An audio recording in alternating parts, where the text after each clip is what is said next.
Okay, good morning, everyone. I'm your professor in GMRC. I'm Sir Gabs.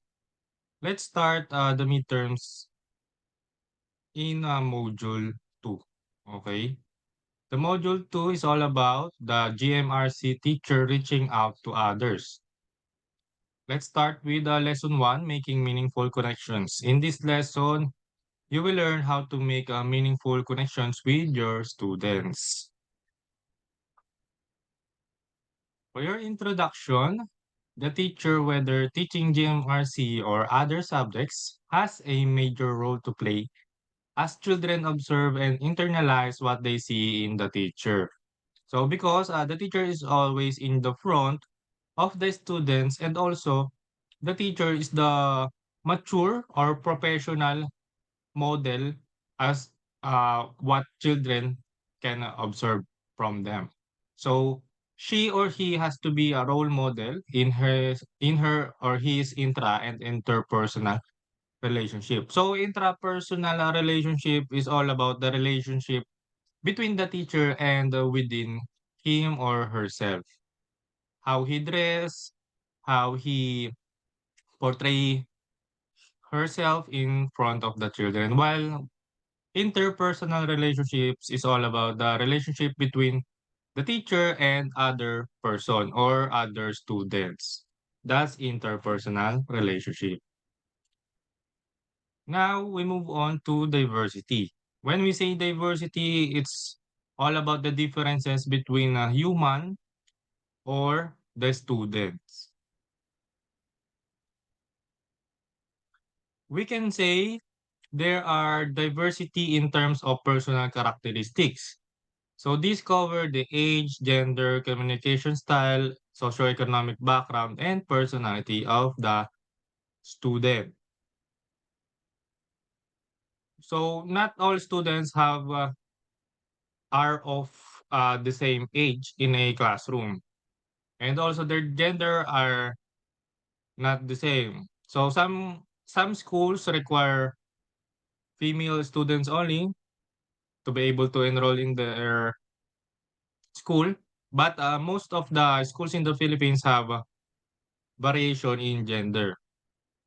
And when we say communication style, it is how they express their feelings or opinion. So some students are too shy to communicate their feelings to others, while other students are extroverted. They can communicate their feelings or opinions freely.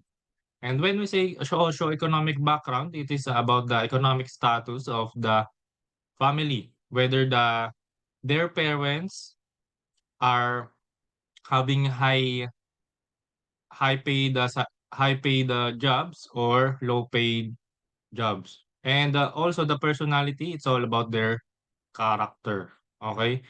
So diversity in terms of personal characteristics, it's about their personality also. And there's also diversity in terms of student background. The background tells their culture, ethnicity, language, political beliefs, social class, and religion. So take note of that. Um, Not all students have the same culture, not have the same origin of ethnicity, and also in some part of the Philippines, they may differ in use of their language. Okay, so there are many dialects in the Philippines. So take note of that. And also the political beliefs. So the political beliefs of the students are influenced by their parents. And their social class and religion are also different from one student to another. That's a student background.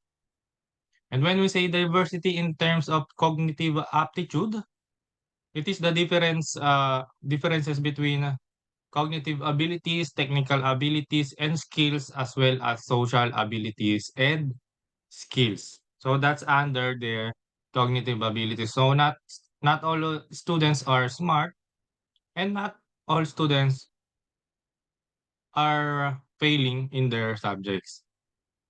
Okay, take note of that. That's diversity in terms of cognitive aptitude. And also, we have diversity in terms of level of motivation and diversity of opinion. So, given that diversity of today's society, the ability to connect with peers, classmates, coworkers is invaluable or indispensable. So, no man is an island or no student is an island. They have to connect with their peers, classmates. And when they graduate, they will also have to learn to connect with their co-workers. That's what we say, that's what we call invaluable or indispensable.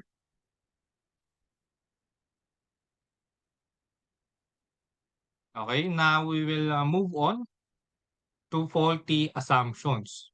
Faulty assumptions about diversity. So take note of this that these terms are not true or false. They are not true in terms of they are faulty assumptions. Therefore, these statements are false. Okay. And students are not diverse. So this is false. Learners may share similarities, but this doesn't mean that they are alike in all aspects. So because all human beings are unique. Take note of that. Students are not diverse. It is false.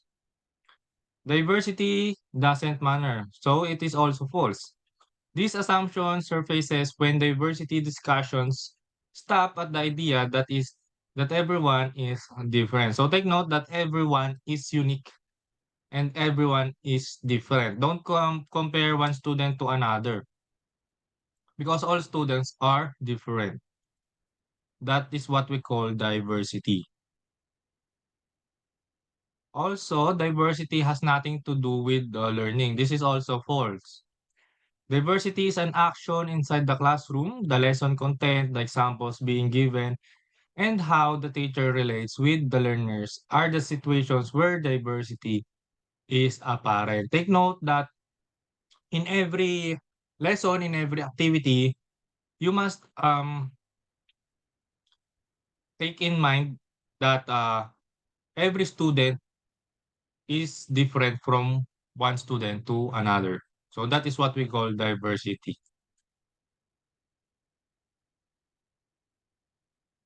Lastly, for your activity, you have to write a scenario based on your experience as a student, where your teacher gives importance to diversity inside the classroom.